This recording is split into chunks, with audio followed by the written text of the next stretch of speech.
Hello' viewers, আশা কৰোঁ সকলোৱে ভালে আছে। আজি মই লোকেল চিকেন ৰেচিপি এটা শ্বেয়াৰ কৰিব গৈছোঁ। মই প্ৰথমতে পিঁয়াজখিনি ভালদৰে ভাজি লৈছিলোঁ আৰু এতিয়া চিকেনখিনি তাত দি দিছোঁ আৰু কেঁচা জলকীয়া 3টামান দিছোঁ আৰু ৰেড চিলি দি দিছোঁ আৰু ইয়াতে ধনিয়া পাউডাৰ আৰু জিৰা গুড়ি একেলগে দি দিছোঁ আৰু এতিয়া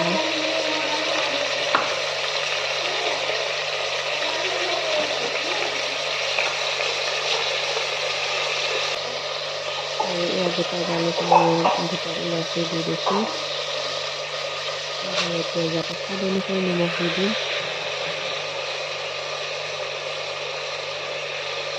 আৰু হালধি পাউডাৰ দি দিছোঁ সোৱাদ অনুসৰি। এতিয়া এটা হুইচেল মাৰিবলৈ দিম আৰু তাৰপিছত কণ বিলাহীখিনি তাত দি দিম।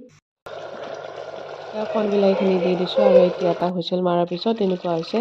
দেখিবলৈ খুবেই টেষ্টি হৈছে। প্লিজ লাইক কমেণ্ট আৰু ছাবস্ক্ৰাইব কৰিব সকলোৱে প্লিজ।